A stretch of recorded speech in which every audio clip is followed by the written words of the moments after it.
Last year, I took a road trip to visit a couple of friends I had studied with in high school. They had moved to the city of Berkeley to study at the University of California. And since then, every summer, I traveled there to visit them and spend that time with them. Since we studied together all through high school and we are practically like brothers, this is a trip I usually take by plane, but last year I drove because there were several places along the way that I really wanted to visit, including parks, museums, and historical sites that I wanted to see. I left early that day to have time to visit these sites, as doing the whole trip would take me a few days, and I wanted to make the best use of the time. The first 2 days of the trip went pretty well and were completely normal. But on the third day, I expected to have arrived at my destination, and instead, I was still driving in the middle of the night. It was probably between 9-10 p.m. By this time, the road was very quiet and there wasn't much traffic, which was very pleasant, if a little unsettling, as I've always been a little afraid of desolate roads. I still had a few hours to go, and I was really looking forward to getting to my friend's house as soon as possible. But I needed to go to the bathroom and have a coffee to wake up a bit, so I stopped at the next exit, where there was a rest stop on the side of the road. This one was quite small, nothing to do with those big rest stops that have parking for trucks and a gas station next to them. This one was just a small building with a row of parking in front of it, but I didn't need more than that, so it fit me like a glove. As soon as I arrived, I noticed that it was quite dark and there didn't seem to be anyone else, so I parked my car and started walking towards the building. I took my time and stopped to stretch my body a bit, as I had been driving for several hours and was starting to feel all my muscles numb once. In the building, I looked around and saw that there was a hallway with a janitor's closet and a men's restroom on one side and a women's restroom on the other. There were also a couple of vending machines and a rack with magazines. I looked at one of the vending machines for a moment, looking for some energy drink, then turned around and noticed a car that had pulled into the rest stop and parked right next to mine. I found this a bit odd with all the other open spaces. Why park right next to my car? I tried not to make a big deal out of it and went into the restroom, did what I had to do, and came out in about 5 minutes. And as I did, I noticed that the car was still parked right next to mine and had the lights on, so it looked as if the driver was still inside. This made me wonder what the driver was doing, but overall, it didn't seem like much, so I looked around and my attention went back to the vending machine. I decided to buy a Red Bull, and as I drank it, I couldn't help but turn my attention back to the car parked next to mine. For some reason, there was something I didn't like. When I looked back towards my car, I noticed that the car next to mine was still running. I started to walk to get out, but just a few meters from the door, I heard the engine of that car turn off, and a second later, the driver's door opened, and a tall bearded man came out wearing a brown leather jacket with both hands in his pockets. I stopped where I was near the door, and the man started walking towards me. Suddenly, I felt my body filled with tension, and there was something about this guy that definitely gave me a bad feeling.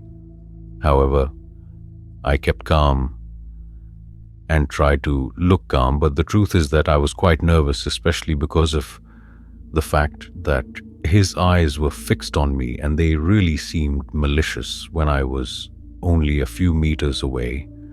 I moved from the door and started walking in the direction of my car, and at one point we inevitably passed each other. I greeted him with a nod and he did the same, but When I took a couple of steps forward, I heard when this man called me back with a "hey." At that moment, I turned around, only to find myself face to face with the barrel of a 9mm pistol pointed right at my face and the man's macabre smile. "Why are you in such a hurry?" he asked me as I struggled to control my breathing, which was getting faster and faster. I raised my hands as a sign that I was not resisting and asked him what he wanted to, which he answered bluntly, "Give me your watch, your wallet, and your cell phone." I obeyed his request without a hint, thinking that that was all and now he would let me go. But after giving him everything he asked for, he motioned with his head for me to accompany him, but instead of entering the store, he made me walk to the back where the forest was, and we entered the forest. At that moment, my heart was pounding because I was sure that if he only wanted to rob me, he would have let me go. But instead, he was leading me into this forest, which clearly showed that he had another intention. I was sure that for some reason, he wanted to kill me as I was. Walking towards the place, I asked him why he was leading me there, and he just said, "Walk." I was really scared and begged him to please let me go. I told him to take my car if he wanted to, but he wouldn't say anything. When we had walked about 15 or 20 m into the forest, he asked me to stop and turn around. I did as he asked, and we were face to face. He was only about 2 meters away from me. Then he pointed his gun right at my face, and I knew it was the end of me. I was going to die there, inside a forest, in the middle of nowhere. The only thing I could think about was the suffering of my parents when the news reached them. At that moment, I could feel the tears running down my face and every fiber of my body trembling while this wretch looked at me with eyes full of evil. He asked me to kneel down, and I did. Knowing that these were my last moments of life, I closed my eyes tightly, waiting for the shot, and then it happened. Bang, bang, bang, 3 shots in a row. I covered my ears with my hands and screamed with each burst falling on my face to the ground, crying and in absolute panic. I'm dead, I thought, but I felt nothing, no pain, no sign of being hurt, just the most intense feeling of terror I have ever experienced in my life. A fear so deep, I could feel it in my bones. That's when I heard his laughter. The guy was geeing, as if someone had told him the funniest joke in the world. And while I was still lying on the ground crying and terrified, he said, "Go home, kid, and don't forget to wash your pants." Then he turned around and walked away, laughing like it was nothing. I started touching myself, looking for any wounds, and there were none. And then I knew he hadn't shot me. I don't think I can describe what I felt at that moment. It was a mixture of terror, joy at being alive and unharmed, and a deep sense of humiliation. It was a mix of emotions that I couldn't process. So I stayed right where I was for a few minutes while I heard the engine of the guy's car start and then drive away. Only then did I gather the strength to stand up and walk back to my car. But first, I went back into the building and washed my face in the bathroom. Looking in the mirror, I could see that my condition was terrible. My face was red and swollen and covered with a sticky mixture of tears and mucus. I was grateful to be alive, but I also felt deeply humiliated and dejected while my body was still shaking uncontrollably. I guess I was still in the mid-M of some kind of nervous shock. After a few minutes, I left the store and drove to the nearest town. There, I was able to borrow a phone and call the police. Later, I told the officers what had happened to me and gave them a detailed description of the guy. That night, I rented a room in that town and spent the night there. The next day, feeling a little better, I continued on my way, but without stopping anywhere. I just drove straight to my friend's house once there. I told them what had happened to me, and they couldn't believe it. Nor could they believe how close I came to dying. That night, I stayed at my friend's house for a couple of weeks, as I do every year, and during that period, I tried to appear as normal as possible, but deep down, I was very shocked, and that shock didn't go away for months. And even today, when I look back on that experience, I experienced again the same emotions that overwhelmed me. That day, I never knew anything about the guy who robbed me and almost killed me. So, I don't know if they managed to catch him or he's still out there terrorizing people. I just went on with my life. But yes, I never stopped at a rest stop since then.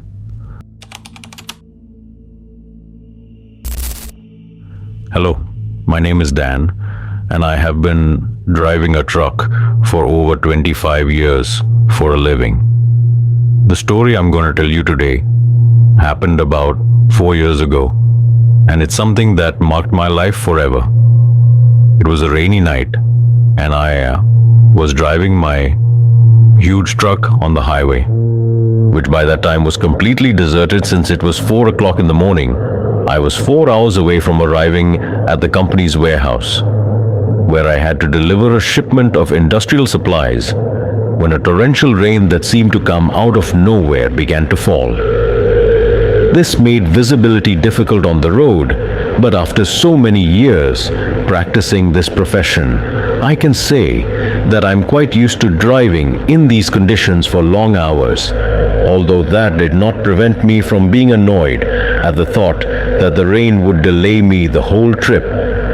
However, the downpour was not the only thing that caused me discomfort that night. For some unknown reason, since I entered that last stretch of road, a strange restlessness began to take over my body. I could not describe exactly what it was. I just know that something felt strange. Maybe it was the eerie silence that surrounded me, or the fact of having many hours driving without rest. What is certain is that I could not get rid of that feeling that something was not right. I tried to push it aside by putting some music on the radio, and it certainly helped to distract my mind a bit, but the strange restlessness never went away. I kept driving, despite the poor visibility, but I slowed down to have maneuverability in case of any unforeseen events. It's a precaution I always take when driving in the rain. However, a few km ahead, something very unexpected happened. The rain was still falling with intensity while the fog was getting thicker. However, I could see through the fog the lights of a car that seemed to be coming at full speed in the opposite direction and was heading directly towards me due to the thick fog. It was impossible for me to see it until it was practically on top of my truck. I immediately and reflexively turned the steering wheel to try to avoid it at the last second. But in doing so, due to the moisture on the road, it became impossible for me to regain control of the truck. And no matter how hard I struggled to stabilize it, I ended up flipping violently and spinning off the road. The last thing I remember was the sensation of weightlessness as the truck spun and the thunderous noise of the pan to the overturn. When I awoke, I was lying on the cold ground and everything was a blur. My head throbbed with pain and my body felt heavy. I tried to move but could not, and soon realized that I was severely injured and could not move my legs in shock as I tried to remember what had just happened. Eventually, it all came back to me. The car ramming me trying to right the truck overturning, the noise, the banging, the pain. And now, me lying in the middle of nowhere, injured and alone. I tried to call for help, but my voice was very weak. I could barely make a sound. I was trapped in the rub, and I didn't know how long I would survive as I lay there, struggling to keep my eyes open. I mustered all the strength I had left to try to shout for help. But it was no use because at that moment I began to hear footsteps approaching, and in the distance I managed to distinguish the sound of an engine running. A few moments later, an older man approached me together with a younger one. They were a father and his son. They helped me and called an ambulance. At times I could feel my consciousness fading, but I held on as long as I could, knowing that help was on the way. Finally, the ambulance arrived and I was rushed to the hospital. On the way I was in and out of consciousness, but I remember the doctors telling me that I had several broken bones, internal bleeding, and a severe head injury. They also said I was lucky to be alive. I couldn't believe it. I had been in a near-fatal accident, and I had no idea how I was going to recover from that or if I really would. Because judging from what the doctors were saying, it was possible that these were my last moments in this world. Fortunately, I did not die, but the recovery process was so torturous that at times it made me wish it had been days turned into weeks, and I was still in the hospital, trying to heal from my injuries. I could not move and was completely dependent on the nurses and doctors. I had never felt so helpless in my life. But as the days went by, I began to notice strange things happening around me. There were times when I would wake up in the middle of the night and I could feel someone watching me. At first I thought it was just me, because of the brain damage or some injury done to my brain. But the more it happened, the more I began to believe that something was not right. One night, as I was lying in my hospital bed, I saw a figure standing at the foot of my bed. It was a tall, dark figure, but I couldn't make out his features. I tried to scream, but no sound came out of my mouth. Meanwhile, the figure began to approach me. I tried to move, but I couldn't. It was absolutely desperate and terrifying. The figure kept coming closer until I could feel its cold breath right on my face. I closed my eyes tightly and began to pray. I was so terrified that I could feel my heart pounding in my ears. I stayed like that for a few minutes until I finally opened my eyes, and then I realized he was gone. I couldn't sleep for the rest of the night. And when the nurses came in the morning, I told them what had happened, but they dismissed it by saying that it was a simple sleep paralysis episode, which could be a consequence of my brain injury and the stress of the whole situation. But I disagreed. I was convinced that what I had seen was completely real and not a hallucination as they wanted to make it look like. From that day on, I began to see the figure more frequently everywhere and at any time of the day.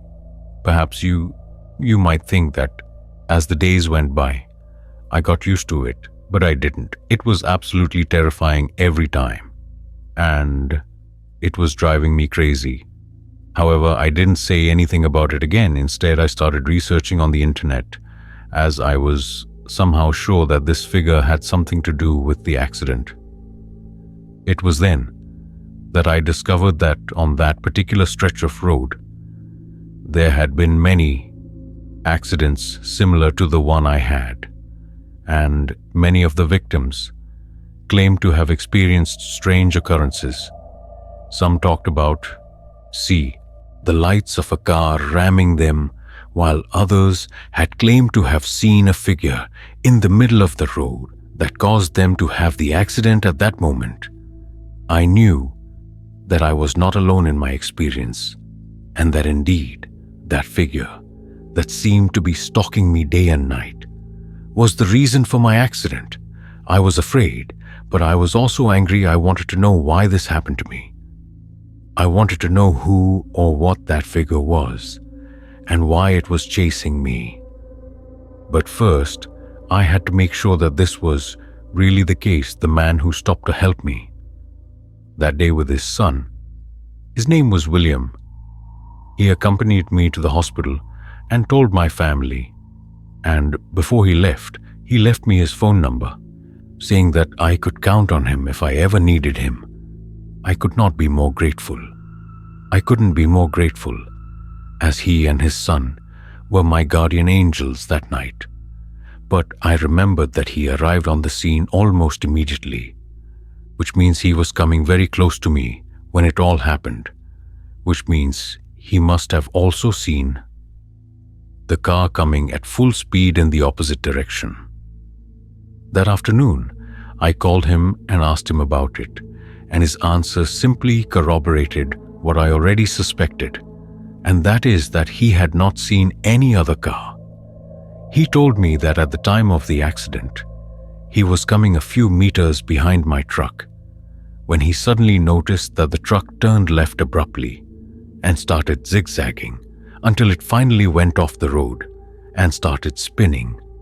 But he assured me that there was no car driving in the opposite direction, and that in fact no other car passed by until the ambulance arrived, although I already suspected that something like this is what had really happened to me.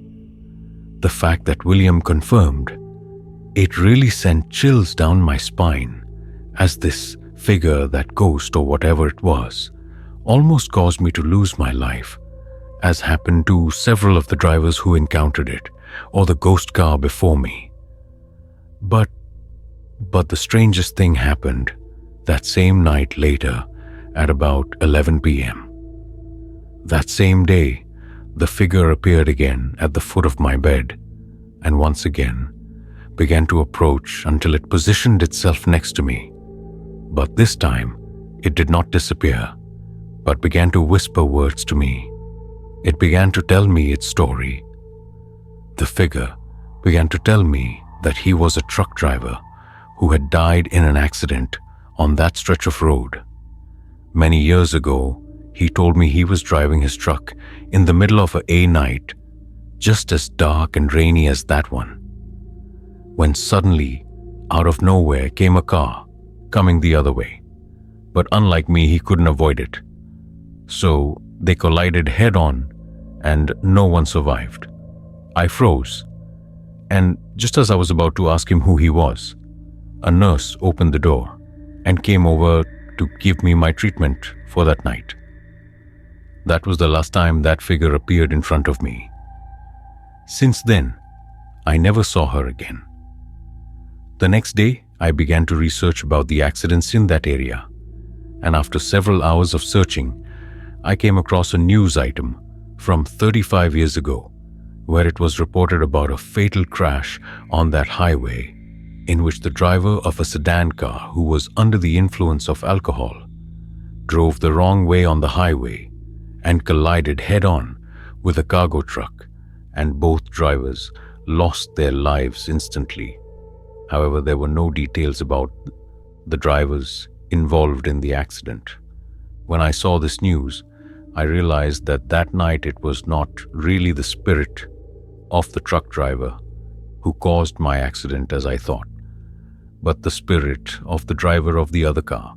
But what I found saddest of all is the fact that probably these two souls were trapped in that moment, unable to transcend. Since then, every chance I get, I say a prayer for both of them, that they may finally find their way to eternal music. Rest, my name is Eloli, and all this happened in August 2008. I remember it as clear as if it were yesterday. It was one of the hottest summers we had had in years, and I was behind the wheel of my old cargo truck, where I was hauling a load of steel sheets, which were to be used in a construction site in southern Missouri. By then I had over 20 years of truck driving, and I honestly thought I had seen it all. But what happened that day, to this day, haunts me. I drove down Highway 60 on some stretch of road through the Mark Twain National Forest. A really beautiful place during the day, but very desolate and scary. At night, I was making good time record and planned to stop at a truck stop that is near Springfield to go to the restroom and get something to eat and maybe get some sleep before continuing on my route.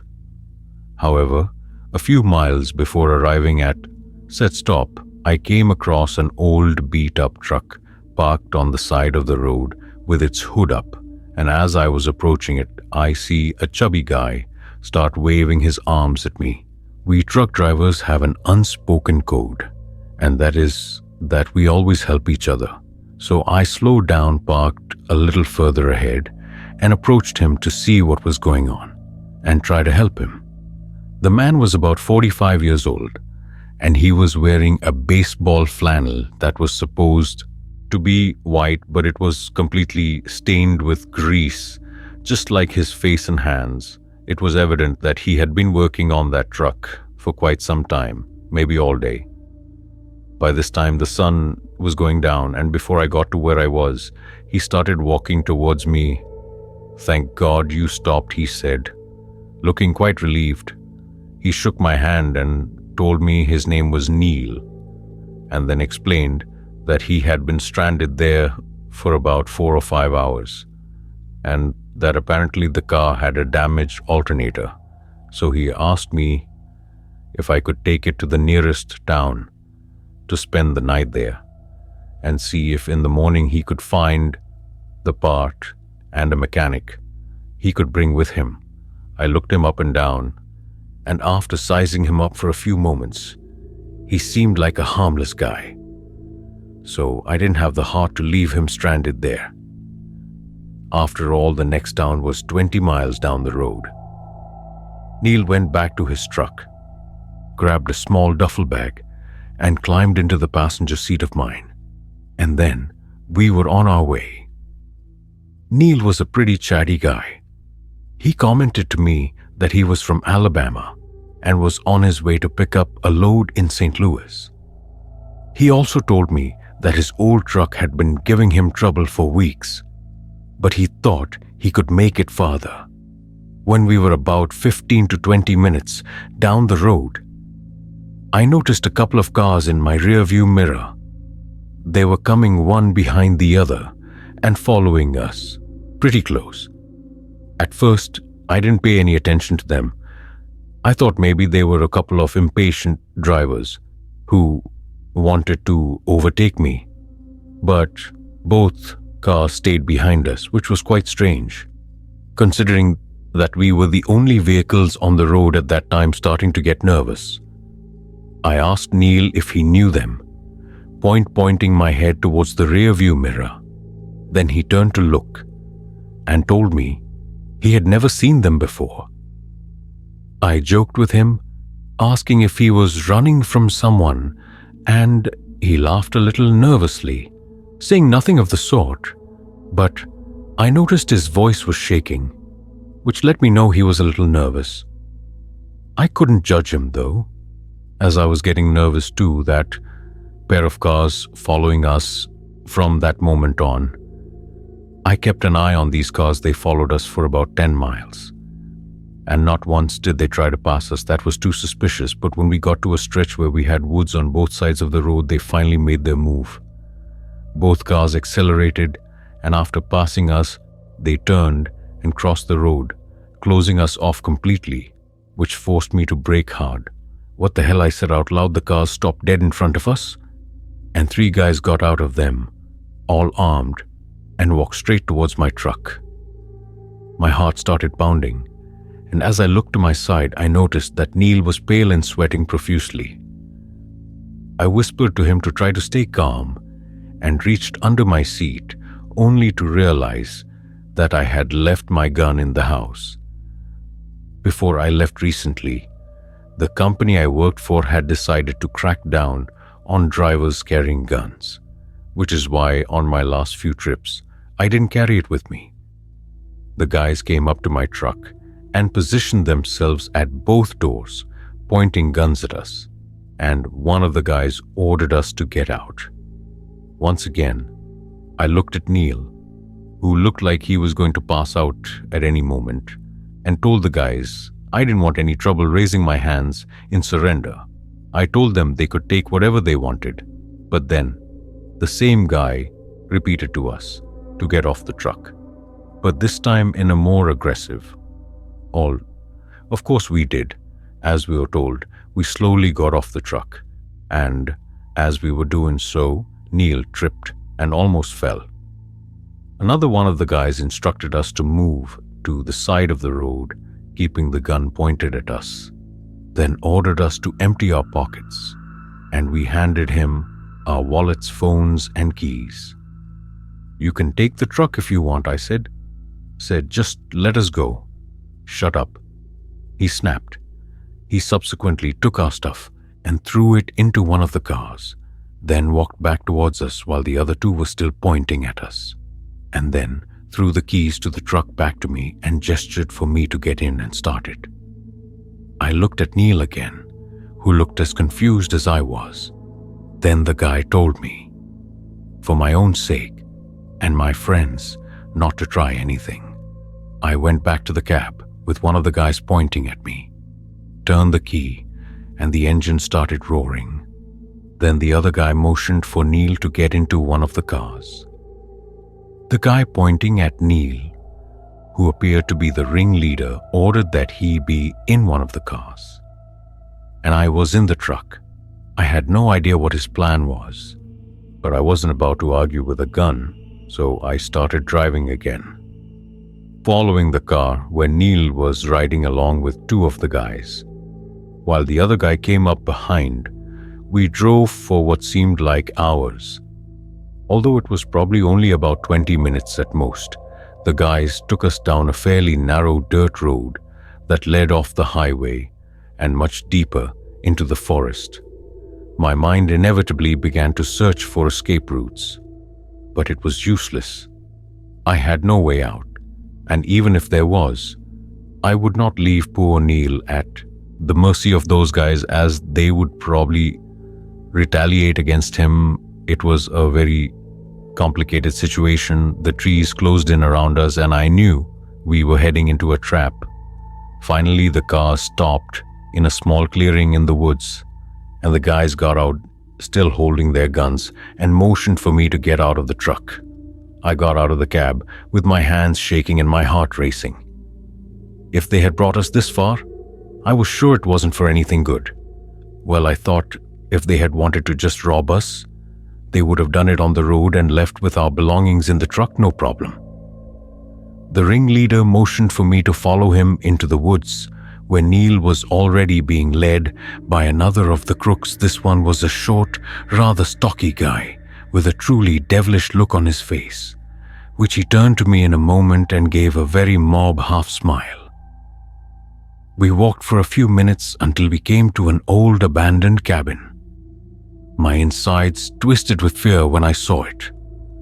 The guys pushed us inside, and I noticed that there were only a couple of old pieces of furniture and a lot of garbage.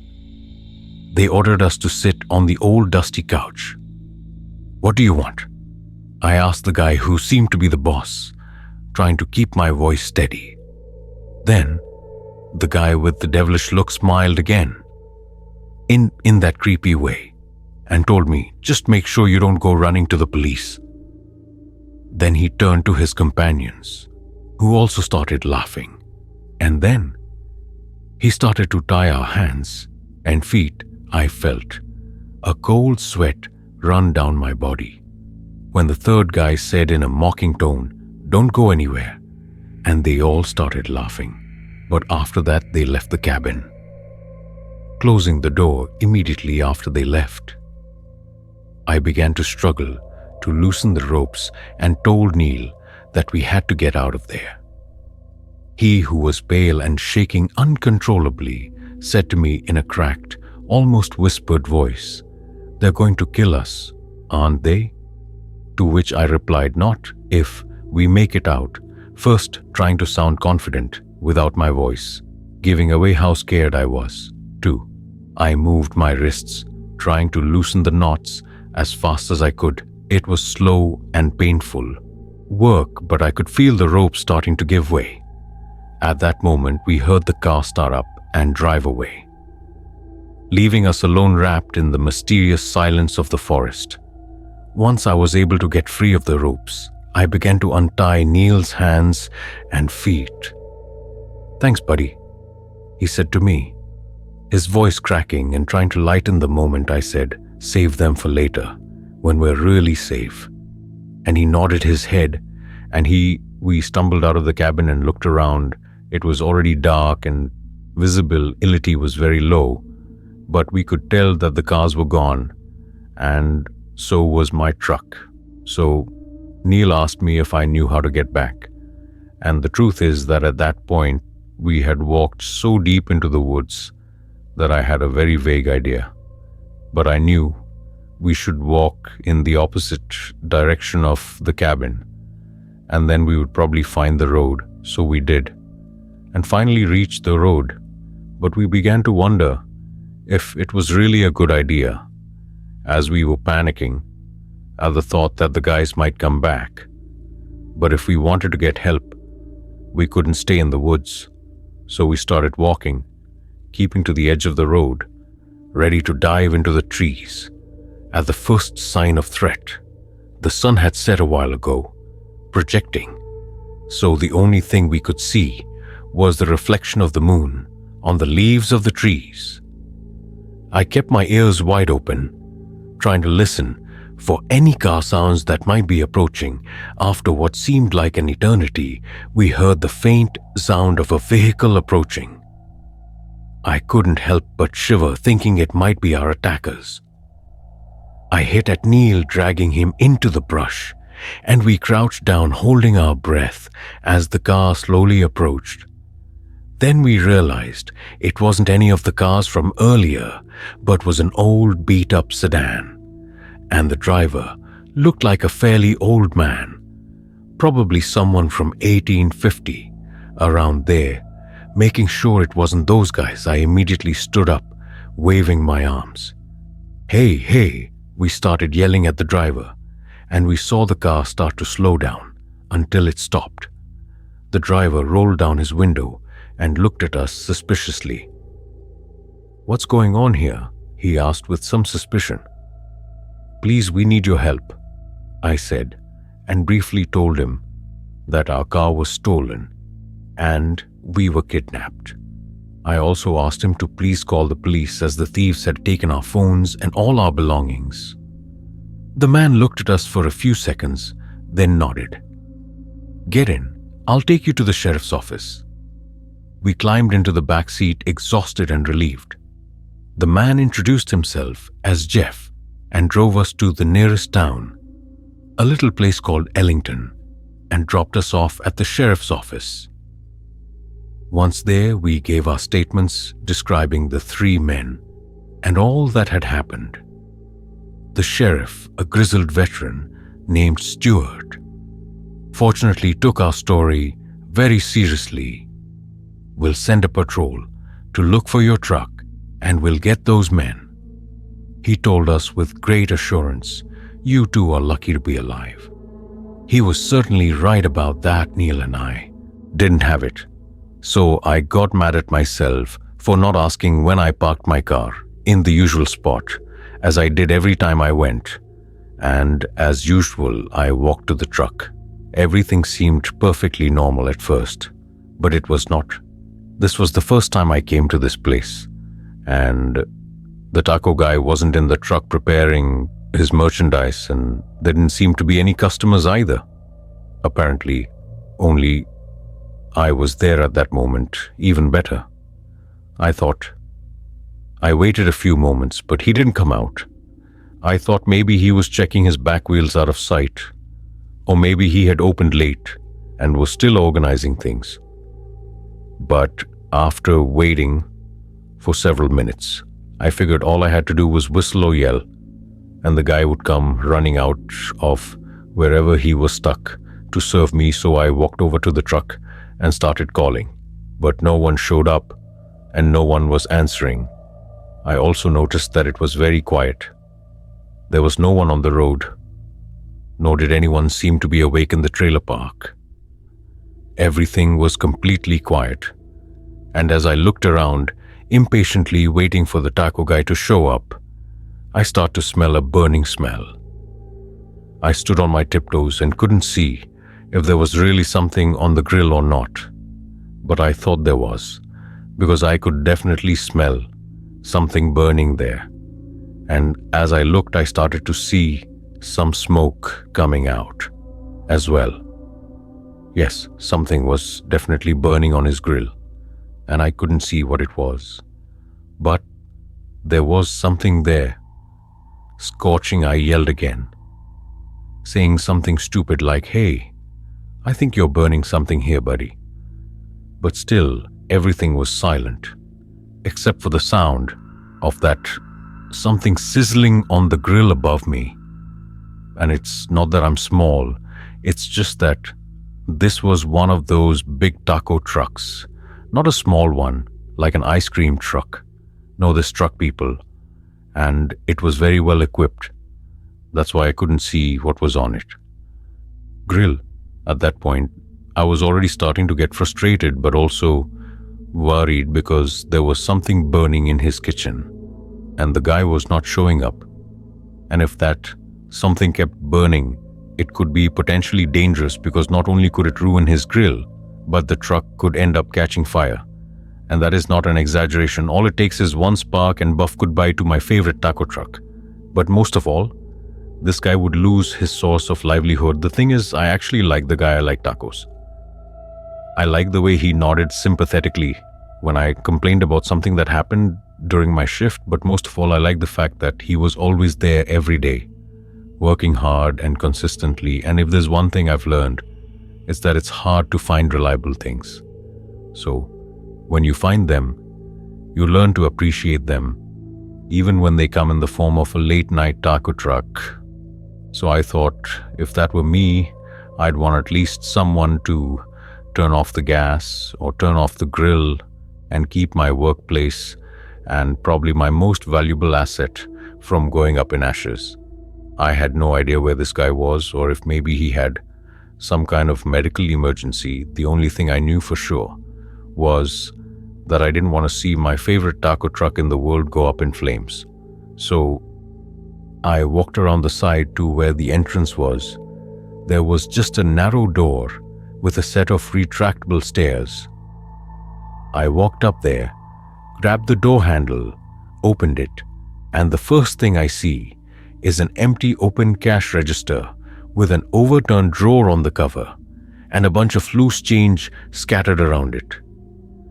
The first thing that came to my mind was a robbery, but I also didn't see any signs of a violent struggle or anything like that. I know the cash drawer had been pulled out, but a robber could have pulled a gun on. My Tiro told him to run and not look back, and then empty the register himself before leaving. Just thinking about that possibility really pissed me off. I mean, this was a hard-working guy who took great pains to do things right and had probably obtained this truck with a lot of sacrifice and many hours of hard work. Then a crook comes along and steals the fruits of all his labor to surely earn it in drugs. However, seeing the scene so clean, I was thankful that at least no one had been hurt, but that was until I walked over to the grill to turn it off to do so. I had to go a couple more steps forward and up a couple of metal steps. Then, the grill was to my left, but when I looked toward it to see it burning, my heart nearly stopped from shock. Then, panic. What was burning on that grill was a perfect jet black outline of a completely scorched person's hand. When I saw that, my shock was so great that I fell backwards down the small stairs. But fortunately, I was able to keep my balance and stay on my feet. After that, all I could do was try not to look at it again as I opened the small cab, CET under the grill, and put out the flame, then simply walked back to the truck door, and after closing it, walked back to my car to call the police. At first, I didn't really know what to tell the operator.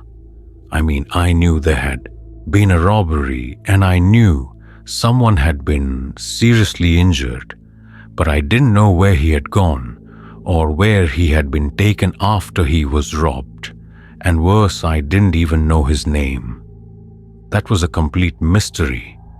I mean, the only reason I could be sure it wasn't simply some kind of accident was because of all the missing money. So I answered a bunch of questions from the operator, and he told me that a couple of agents would be coming to take care of the matter. After making this report, it really wasn't necessary for me to stay on the scene, but I did. I wanted to make sure the taco guy wouldn't come back at any time with a bandage around his arm or anything like that, but no one showed up. I waited maybe 30-40 more minutes there, but no one showed up, not even the police. I spent almost an hour at the scene and no one showed up. So I decided to go on my way and drive home. I drove back home, feeling a little numb. My head had been spinning the whole time, wondering what had happened and why the cops didn't show up with their lights and sirens when they knew something so terrible had happened. I still beat myself up for never knowing the Teo's name, because if I had known it, maybe I could have looked it up or been of more help to the cops.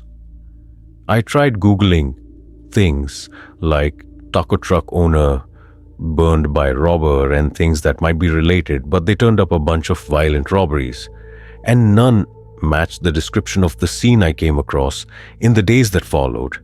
I never saw the taco truck again. They moved it from there, and I never heard from the taco guy again.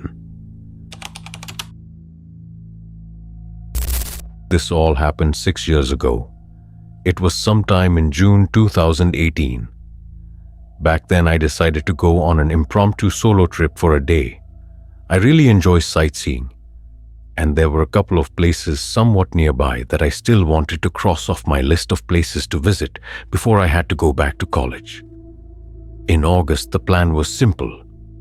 Get up early to start the road trip, then see a few different sites during the day, and finally start the drive home around 9:00 p.m. or so.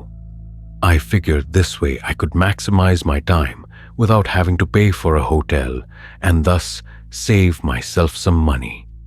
The trip there was fine, but with the return trip, it was a very different story. I ended up leaving around 10 p.m. According to Apple Maps, I estimated it would take about 4.5 hours to get home. I had made about half of the drive when I was starting to get tired. I tried to stay awake by washing my face with water from my canteen several times, but it was no use. And at one point, it was getting dangerous to drive. I told myself that at the next red stop, I saw I would pull over and take an hour nap before continuing on my way. I could still make it home at a pretty decent hour, so I did exactly what I set out to do. A few miles down the road, I found a rest stop and pulled into the parking lot. The first thing I noticed was the lack of cars.